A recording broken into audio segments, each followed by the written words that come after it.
கர்த்தரும் இரட்சகருமாகிய இயேசு கிறிஸ்துவின் நாமத்தினாலே யாவருக்கும் வாழ்த்தலை தெரிவித்துக் கொள்கிறேன். ஒரு நகரத்தின் கடைசி பகுதியிலே அமைந்துள்ள ஒரு போக்குவரத்து சிக்னலிலே இரவு 8 மணிக்கு போக்குவரத்து சரி செய்து கொண்டிருந்த போலீஸ்காரர் நன்றாக குடித்துவிட்டு சரிந்து கிடந்தார். வழக்கமாக 9 மணிக்கு டியூட்டி முடிந்த பிறகு அவர் குடிப்பார். ஆனால் அன்றைக்கு சீக்கிரமாய் குடித்து விட்டதனால மயங்கி விழுந்து விட்டார். அவரை கண்ட எல்லாரும் அவரை ஏளனம் செய்து கொண்டு போய்விட்டார்கள். போக்குவரத்தை தாங்களே சீர் செய்து கொண்டு ஒருவருக்கு விட்டுக் கொடுத்து வாகனங்கள் சென்று கொண்டே இருந்தன.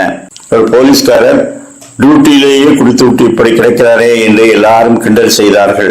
அதை குறித்த தகவல் போலீஸ் கண்ட்ரோல் ரூமுக்கு தெரிவிக்கப்பட்டு அங்கிருந்து ஒரு போலீஸ் அதிகாரியும் சில போலீஸ்காரர்களும் அவர்களிடம் வந்தார்கள்.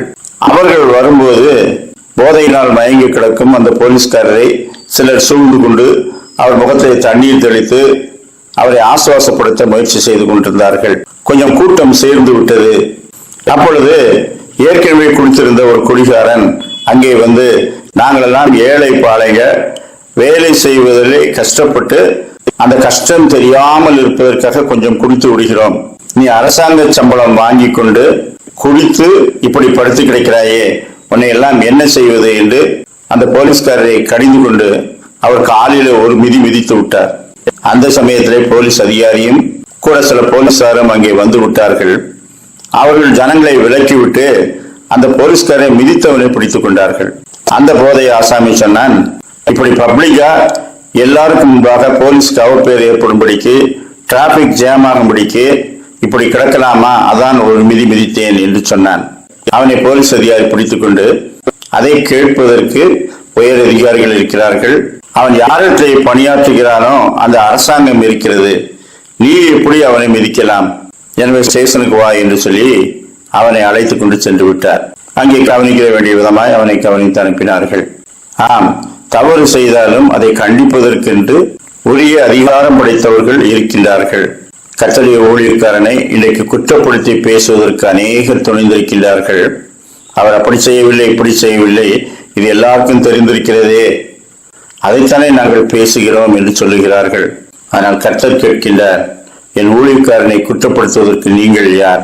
மோசையை குற்றப்படுத்தி பேசின மிரியாமும் என்ன கதியை அடைந்தார்கள்? ஊழியக்காரர்களையோ மற்றவர்களையோ குற்றஞ்சாட்டுவதற்கு நமக்கு அதிகாரம் இல்லை. ரோமர் 14:4, மற்றொருவனுடைய வேலைக்காரனை குற்றவாளியாக தீர்க்கிறதற்கு நீ யார்? அவன் நின்றாலும் விழுந்தாலும் அவனுடைய எஜமானனுக்கே அவன் உத்தரவாதி, அவன் நிலைநிறுத்தப்படுவான், தேவன் அவனை நிலைநிறுத்த வல்லவராயிருக்கிறாரே. நாம் ஊழியத்திலே தவறுகிறவர்கள் இருக்கிறார்கள், குற்றம் செய்கிறவர்கள் இருக்கிறார்கள், அவர்களை விட்டு விலக வேண்டும், அவர்களோடு தொடர்பு வைத்துக் கொள்ளக்கூடாது. இதுதான் கர்த்தர் நமக்கு இட்ட கட்டளையை தவிர அவர்களை குற்றப்படுத்தவோ அவர்களுக்கு விரோதமாய் எழும்புவதற்கோ ஒருவருக்கும் அதிகாரம் இல்லை. அவன் தன்னுடைய எஜமானுக்கு கணக்கு ஒப்புவிப்பான்.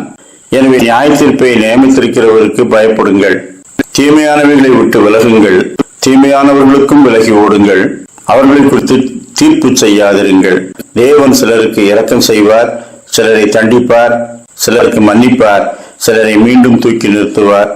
அது அவருடைய சித்தம்.